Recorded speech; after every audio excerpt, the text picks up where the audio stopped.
The African continent is considered the cradle of humanity because there is the first archaeological evidence of human beings. Africa is a huge continent with many different people, nations and cultures, but this diversity holds shared aspects. These aspects are rooted in the remote times of its origins. Ancient Africa corresponds to the period of history that extends from the end of the Neolithic period around the 8th millennium before Christian era until the beginning of the 7th century of our era. In this episode, we will talk about the history and culture of African people who lived in this period, with a focus on the wars.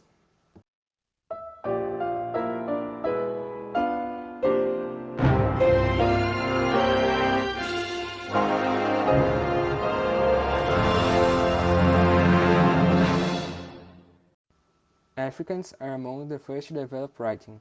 The people who constituted Egypt developed its spelling from 4000 before Christ, and the Meroitic script, which is still being deciphered, is one of the oldest in the world.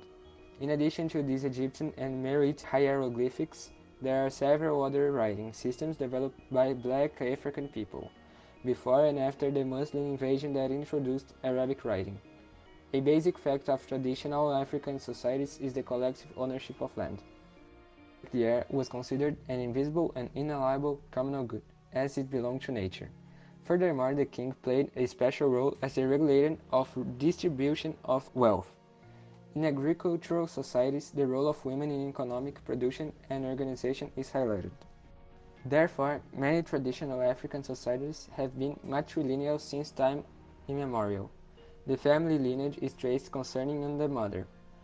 In these societies, there is a sharing of rights and responsibilities between men and women. Women enjoy social, economic, political, and spiritual rights. Her role is marked in the royal succession, in the inheritance of material goods, and the exercise of political power. In the sub-Saharan portion, in this period, societies moved from the hunting and gathering stage to an economic centered on agriculture. The population increased, and this resulted in a more stable life in villages and communities. Some states began to emerge, such as the Kingdom of Ghana, from the 7th century onwards, which we will see later. However, during antiquity, in sub-Saharan Africa, no great kingdoms were constituted. Located in the southern Egypt and northern Sudan, a strategic region and a link between sub-Saharan Africa and northern Africa and the Near East, the Nubian civilization emerged around 4000 before Christ in the middle of the Sahara Desert. Like Egypt, it is a gift of the Nile. They are also similar in the work construction of dikes and irrigation canals by these people to avoid flooding during floods and guarantee good harvests. Around 2000 before Christ, there was the unification of the Nubian communities under the power of a king. Then came the Kingdom of Kush, one of the first black African kingdoms. Kush's gold enriched Egypt, and as they expanded, the Kushites became a threat to their neighbor on the north. Therefore, the Egyptians occupied Kush around 1500 before Christ. This was the period of Egyptianization of Nubia. The region, the worship, the funerary customs, the construction of pyramids were adopted. Located in the eastern part of the continent, the region of Horn of Africa, the Empire of Axum gave rise to the Ethiopian Empire. The Ashumite Empire was considered one of the four great empires of late antiquity, along with Rome, Persia, and China. From the 1st century of the Christian era, the expansion of Axum began in the northern Ethiopia, part of Persia, south of Arabian Peninsula, and in the 4th century, the conquest of Meroe, captain of the Kingdom of Kush. In this way, an empire was built encompassing rich and arable lands in the northern Ethiopia, Sudan, and southern Arabia. Carthaginian Empire on the Mediterranean Sea. The city-state of Carthage was located in North Africa. It was founded by the Phoenicians in the 9th century before Christ. and over time came to exercise political control over much of the Mediterranean, controlling the maritime routes of the sea over 600 years. However, Carthage's prosperity caused the city-state to clash with another superpower, Rome. The fights between Carthaginians and the Romans became known as the Punic Wars.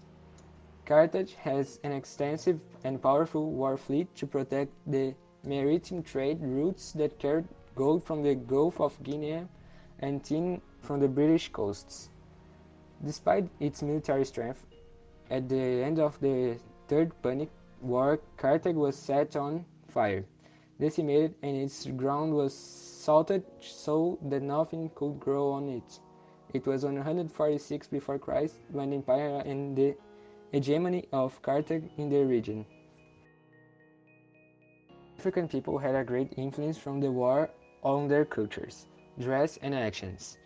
In African culture, Amina, the warrior queen, is recognized for her iconic speech, "Woman is capable as a man." In addition to taking control of her kingdom, Amina commanded Zazzau's army, conquering various territories.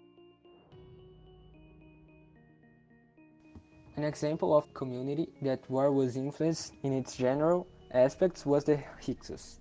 The Hyksos were an ancient Semitic people who ruled Egypt from 1638 before Christ to 1530 before Christ, beginning the second intermediate period of ancient history.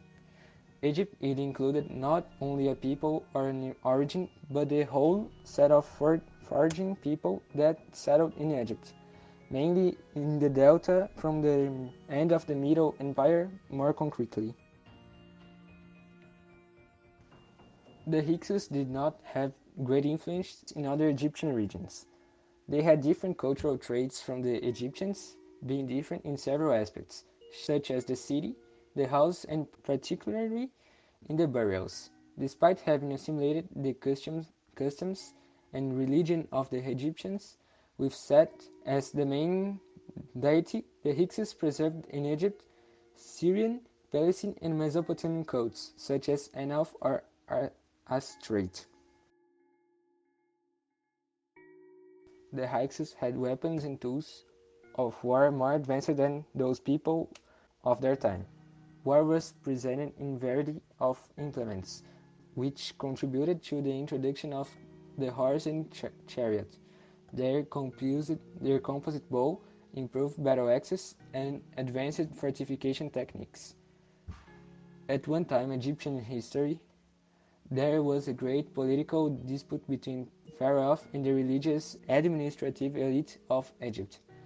In this way, both sides were at odds, and so members of the elite who were interested in going to head with the pharaoh allowed some foreign people to enter Egyptian territory. It was in this continent that the Hyksos people of Asian origin occupied the northern region of Egypt, very close to the Nile River Delta.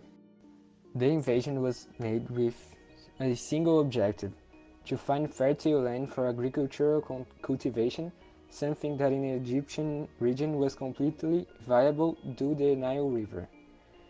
Others are the debatable reasons that favored this invasion, such as the military backwardness that Egypt was inserted about other border people. For example, the Pharaonic civilization had only 1 foot infantry. They had no horses in their army. To recap, while Egypt was in this political fray between pharaohs and the elite of society, the Hyksos were developing economic, socially, and military, equipping themselves with very tough weapons and war horses.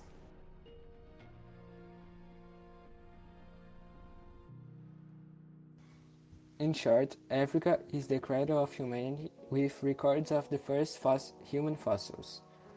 People like the Nubian civilization, the kingdom of Kush, Carthage, and the Hyksos share an ancient warrior culture and have fought over the banks of the Nile throughout their history.